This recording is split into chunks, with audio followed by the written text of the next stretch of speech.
I am the most hated person at my university, and this is how it changed my life. This is off the fly, no script. I have a few bullet points written down. Let's send it. So, for a little context, I go to Colorado State University. Lived in Colorado my whole life. Senior year of high school, I decided I want to become an entrepreneur, start my own business, start posting on social media and documenting all of it. So I told myself right after high school graduation, that day, I was going to start posting on social media. And for the whole summer, started posting, started going pretty well, gained a few thousand followers, nothing too crazy though. And I get to school, I get to college, nobody knows who I am. Great, minding my business. And I make a video saying how the first week at CSU sucks. I didn't like it. I had no friends. So I made a video talking about it, right? As anyone would. A lot of people saw that shit. 50,000 views, I'm pretty sure, at least on that video last time I checked. Everybody at that university saw it, and I immediately became known. And of course, I kept posting about the university and my experiences and the different things that I noticed there, like the dining halls, the different dorms, the gym. I was just documenting the process because I wanted to talk about the place that I was adjusting to. It really helped me in a way. And more people started recognizing me. Oh, that's Zane Abbott. Oh my God, the dude that does TikTok, all of this stuff. And it just became a lot. Going out and essentially being a celebrity, being a little famous. And I don't say that to try and be all like, oh yeah, I'm cool, bro. I'm just a normal 18-year-old guy, I just made a few videos talking about what life is on campus and had the balls to do that. And it got a little crazy because I was doing engineering. A lot of people in engineering are very chill, quiet, a little nerdy, you could say, not the social media type. So they tore me apart. They thought I was the biggest clown in the entire program. And I decided, I don't think the time spent doing engineering is going to be worth it if I want to start my own business. So I took the risk upon myself. I convinced my dad. I convinced myself to switch from engineering to business. Some people would be like, oh, that's really not that crazy. But to me, it was a really big deal because I was dead set on engineering, and making that switch was a really big risk and jump for me. But I said, big-time players make big-time plays, baby. And that's exactly what I did. So I switched to business. And I come back second semester, done with engineering. It was pretty fun, as anyone's first semester of college is. And I felt empty. I felt awful. I don't know what it was. Just getting back in my room, being surrounded by all these people that I don't even have the same major as anymore. The friend I had all my classes with was gone. Shout out Ashton if you're seeing this. Love you, bro. And I just felt so lonely. And I remember there was this one night in specific, I was just crying in my dorm, dude. It was brutal. I felt like rock bottom. I'm not the type of guy to cry and stuff. And I seriously haven't cried since, but I just couldn't keep it together. I was so miserable. And I said, something needs to change, or something needs to happen, or I just need to stop being like this way. And I called one of my friends up, Jet Franzen. If you're seeing this too, bro, love you, the GOAT. A lot of you might know him. I said, yo, dude, what do I do? I'm freaking out. I feel awful. And the advice he gave me was, give it a week. I was like, dude, what do you mean give it a week? Easy for you to say. I'm stuck in this dorm. And I waited a week. I kept busy. I went to the hot tub a lot. I went to the gym. I got done what I needed to do. I was making videos. And a week goes by, classes get started, and I felt amazing. I felt 10 times better, and I can't thank him enough for telling me that, because it truly did make the difference, because I was in such a bad, low position. Not all sunshine and rainbows yet, though, ladies and gentlemen. You're probably curious about why I'm the most hated, all this stuff. So, fast forward, I have a buzz cut. I look kind of stupid. I look a little goofy with this buzz cut. And people are just nonstop jabbing at me. Yo, TikTok boy. Everywhere I go, I can't leave my dorm without someone giving me weird looks or saying my name or wanting a picture coming up. And it just got so stressful.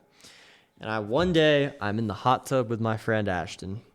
And he's like, yo, dude, that's really weird that people are like taking videos of you at lunch. Like, that's really odd. Like, you should make a video addressing it. And I was like, yeah, why not? I'm already in the mud enough. Why not rub a little bit more on my arm?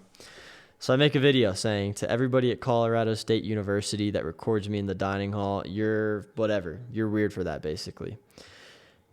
That shit went a little viral. Over 100K views, maybe like 200K. Everybody saw it again, and boom. More and more people saw it. And you're probably thinking, well, dude, how are you complaining about being harassed if you keep putting yourself out there? I know, guys. I know. And so I just felt like in such a weird position. I felt judged everywhere I went.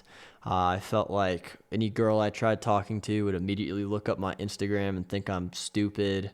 And it honestly made me a little bit insecure, if I'm being completely honest. And of course, I made the best of it.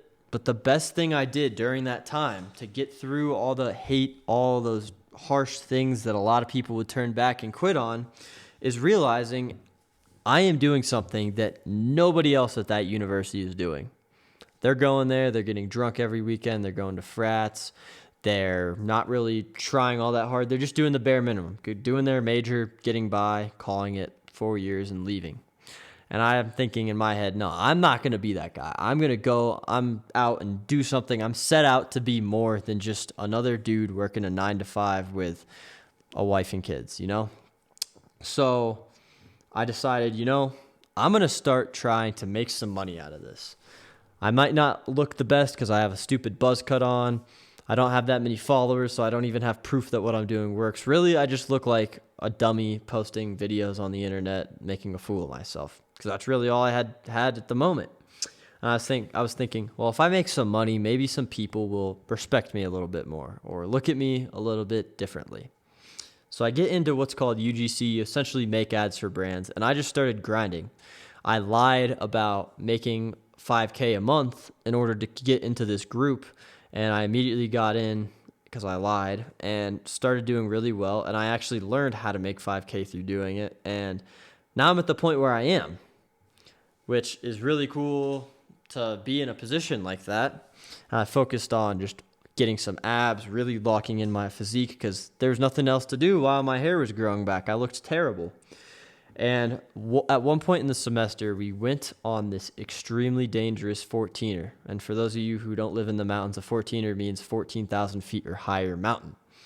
We went in the snow, me and my friend. We had a bunch of ice tools, all this crazy stuff. And I thought we were going to die. We almost did because it was just a very dangerous trip. One slip, you fall, you die. And it changed my entire perspective on how much risk there really is in the world. If you're at home or working a job and you just get to wake up every day and eat something and see your friends and get a little bit of money and you're stuck in that cycle, that's really not that bad. I'm not saying you should stay that way, but what I'm saying is in the grand scheme of things, you could die if you go out and get in a car accident or go on a hike. And I don't think a lot of people realize, like, boom, you're cooked. So you might as well take some risks while you're safe. So, in conclusion, a lot of people don't like me. They really don't. They think my videos suck. They have pure hatred and passion for hating me. And a lot of people couldn't go to sleep thinking that many people don't like them. But I am perfectly content with that because I've been able to make some money out of it. I've got to meet some really, really cool friends through it that I would have never met otherwise. And it taught me a lot about not caring what people think. I used to play guitar a long time ago, and I was way too scared to record it or sing or show anybody that. And through social media and posting and getting that hate, I was like, you know what? Why not post a video of me playing guitar? How's it going to hurt me? I'm already cooked. People already don't like me. I've already gotten a million hate comments. So why not? It's just taught me to not care what people think because it just builds up that mental callus of I don't really care. So to any incoming freshmen in high school, college, whatever, maybe you're going to be going to CSU next year and you heard about the infamous Zane Abbott and you see this video and you're like, well, shit, part of me is inspired by him. which I hope I can inspire some people. If you're going to take anything away from this video, it's that you need to go all the way. You do. You're going to die one day, bro. I'm going to be completely honest with you. You are going to be gone, and your family's not going to remember you. Think about your great-grandparents. You might not even know their name. You don't know what they did. You don't know much about them. Maybe you do. I know I don't with mine. Think about that. In the next 80 years, do you want to be remembered? Do you want to make a name for yourself? Do you want to have a lasting impact for you and your family?